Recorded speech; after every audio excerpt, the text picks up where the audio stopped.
Seja bem-vindo ao podcast Conexões de Esperança. Este áudio é reprodução de leituras e reflexões diárias matinais de textos de Ellen White, feitas pelo pastor Carlos Alvarenga por videoconferência, através do aplicativo Zoom e transmitidas ao vivo pelo canal Conexões de Esperança no YouTube. Nosso desejo é que sua experiência com Deus seja enriquecida com o que você vai ouvir a seguir.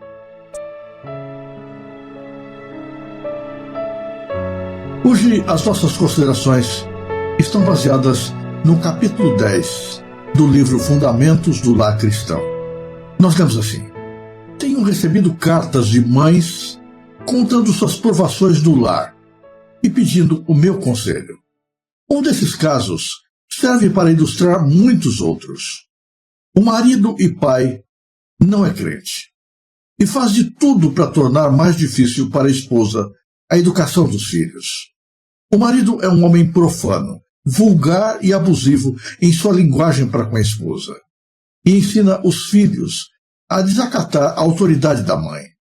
Quando ela está procurando orar com os filhos, ele entra e faz todo o barulho que pode, amaldiçoando a Deus e lançando injúrias sobre a Bíblia. Ela está tão desencorajada que a vida lhe é um fardo. Que pode ela fazer? Que benefícios podem advir a seus filhos permanecendo ela no lar?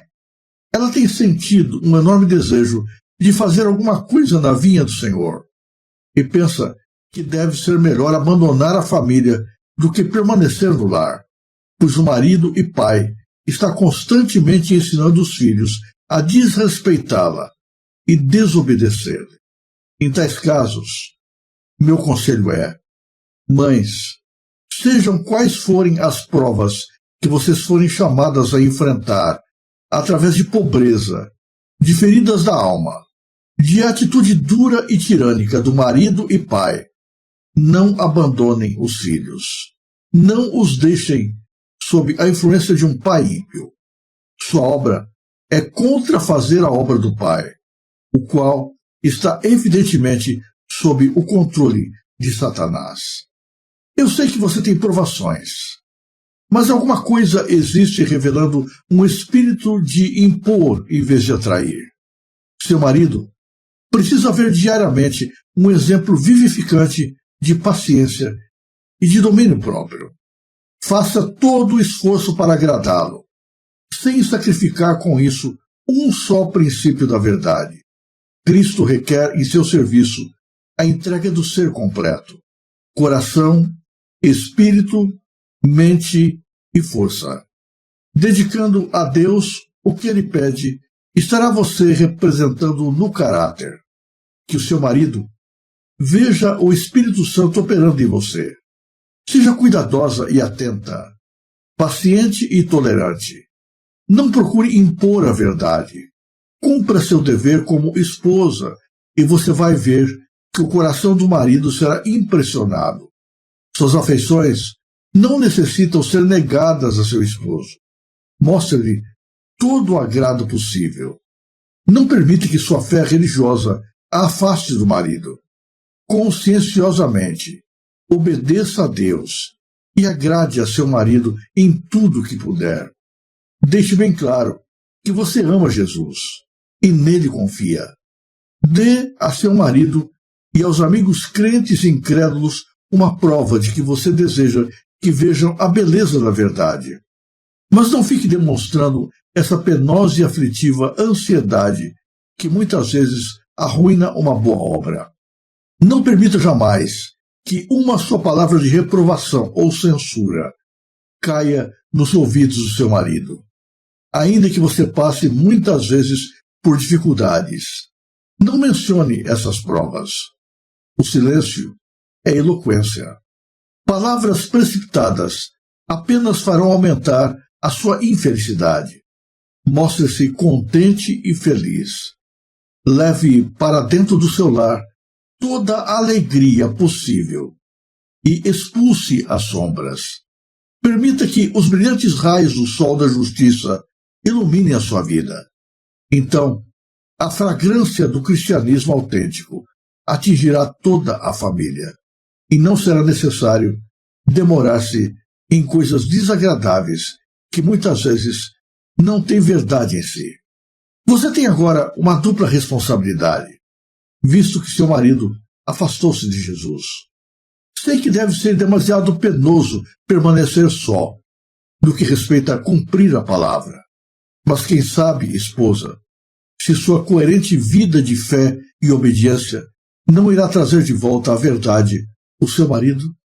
Sejam as queridas criancinhas levadas a Jesus. Em linguagem simples, transmita a elas as palavras da verdade. Cante para elas cânticos atrativos, alegres, que revelem o amor de Cristo. Leve seus filhos a Jesus, pois ele ama as criancinhas. Conserve a alegria. Não se esqueça de que você tem um Consolador, o Espírito Santo, que Cristo indicou. Nunca estará só.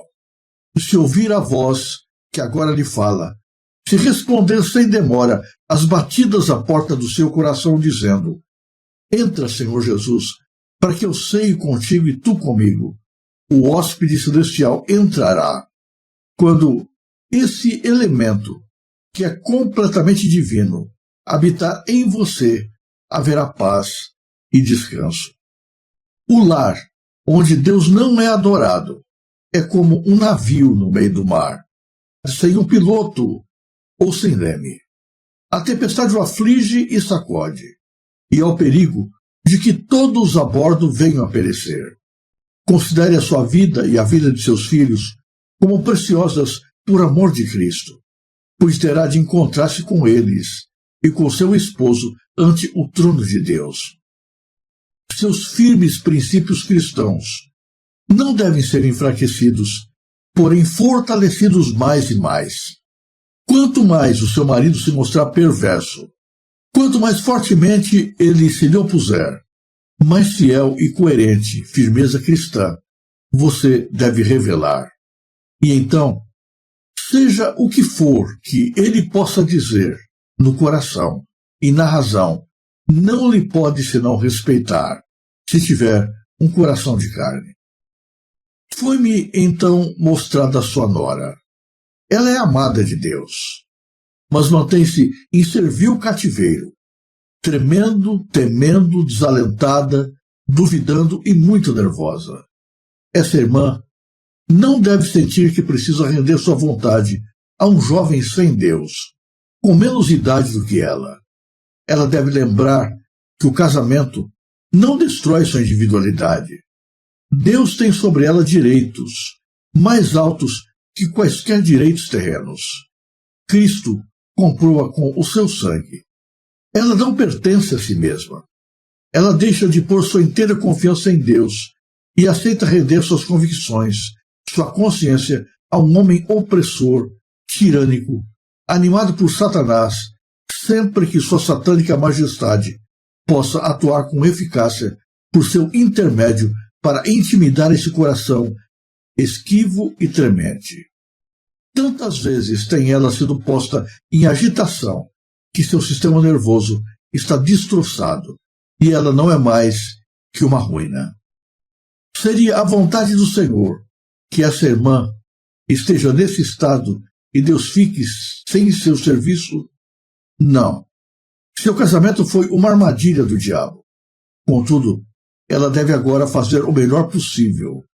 Deve tratar o marido com ternura e fazê-lo tão feliz quanto puder, sem violar sua consciência, pois, se ele persistir em sua rebelião, este mundo é o único céu que ele terá. Mas ficar sem o privilégio de frequentar as reuniões para satisfazer um marido opressor, possuído do espírito do dragão, não está de acordo com a vontade de Deus.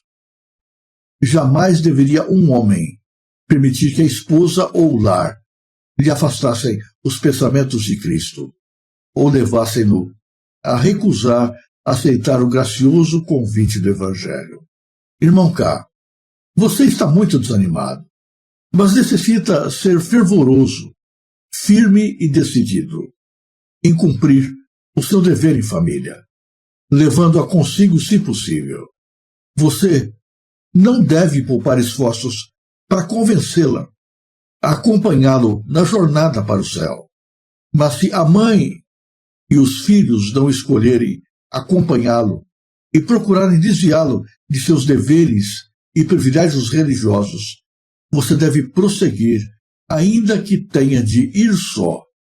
Precisa viver no temor de Deus. Você precisa aproveitar suas oportunidades de assistir às reuniões e adquirir toda a força espiritual que puder, pois dela necessitará nos dias futuros. Se você tiver de suportar a perda, não deve desanimar. E se puder salvar unicamente uma parte da sua família, será muito melhor que perdê-la toda. Já vimos pela palavra de Deus que o jugo desigual é desaconselhável.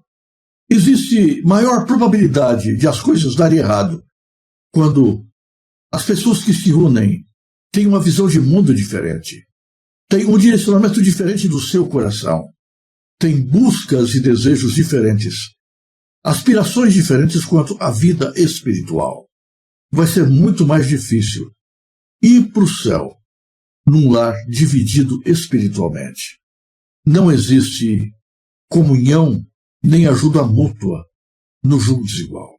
No entanto, uma vez que o casamento esteja estabelecido, devemos ter em mente que ele não é transitório, não é eterno apenas enquanto dura, mas diante de Deus é um vínculo que deve permanecer para a vida toda, e nada justifica o seu rompimento.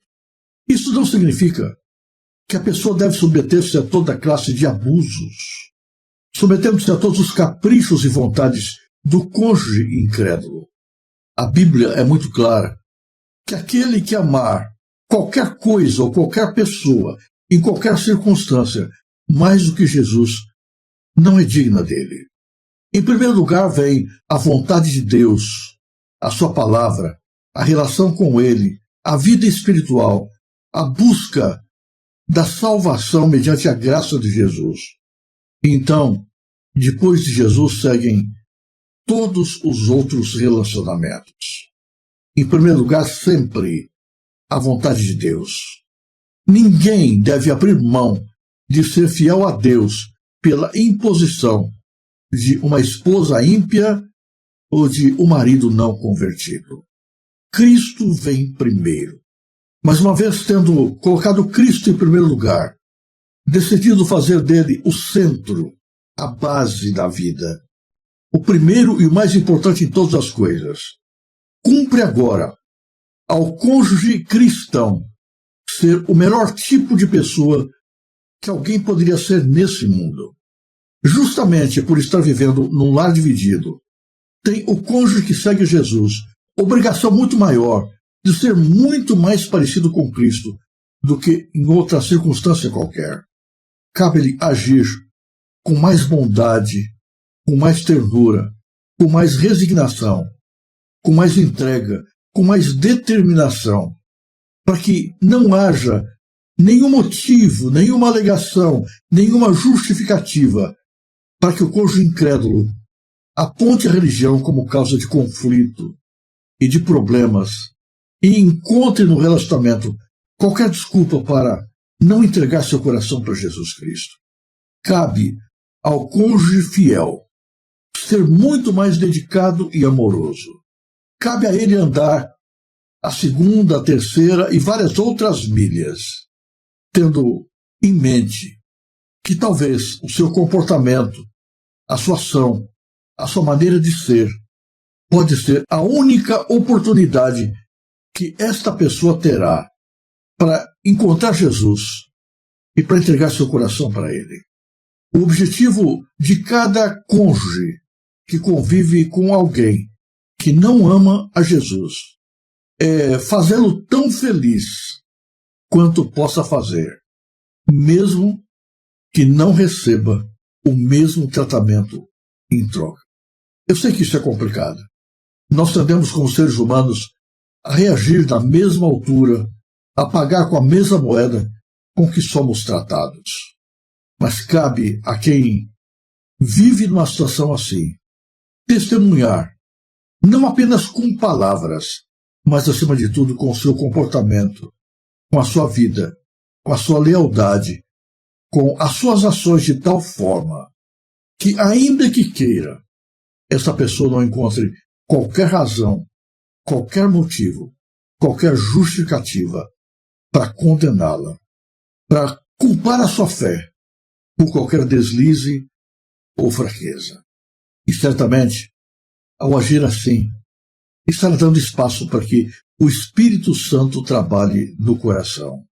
Palavras podem ser contraditadas. Palavras podem ser confrontadas. Argumentos podem ser rebatidos. Mas atos, testemunho, atitude, isso ninguém pode negar. E mesmo o pior dos incrédulos, mesmo o coração mais endurecido, ainda que não dê a entender publicamente, é tocado e se sensibiliza por alguém que verdadeiramente vive o cristianismo. Se você tem um cônjuge que não é da igreja, tenha em mente que esse cônjuge é o seu principal campo missionário. É a principal batalha que você tem que lutar. É a maior conquista que você deve efetuar para Jesus Cristo. Você deve, se necessário, jejuar, orar e, acima de tudo, viver tão próximo de Jesus que esta pessoa, através de você, aprenda também a amar a Jesus Cristo. Cuidado para não ser uma criatura chata, que fica constantemente repetindo regras morais, ou pegando no pé, ou forçando a pessoa a fazer aquilo que ela não quer fazer. Você deve evangelizar, acima de tudo, pela vida. E na maioria das vezes, de maneira calada. Cabe a você, nessas circunstâncias, orar mais, depender mais de Deus, deixar que o Espírito Santo haja de maneira mais poderosa do que as suas palavras. E então, aguardar o milagre de Deus. Tenha em mente que Deus tem poder para transformar corações. Deus pode realizar, inclusive, o impossível. Mas há uma coisa que Deus não faz. Deus não obriga ninguém a aceitar-lhe a vontade. Então, não espere necessariamente que todas as circunstâncias vão terminar em mudança de coração e conversão. A conversão é uma obra que o Espírito Santo realiza, mas essa conversão só se efetua quando a pessoa decide abrir seu coração para Jesus. Jesus chama, Jesus bate, Jesus dá oportunidade, mas Jesus não arromba a porta. Então, lute, agarrado ao poder de Deus, confiando nele, e faça tudo o que você conseguir, tudo que estiver a seu alcance, para ser um instrumento de salvação para a pessoa com quem você convive, a pessoa que você escolheu para ser seu companheiro ou companheira para a vida. Faça todo o possível para ir para o céu, junto com essa pessoa que você elegeu para a vida.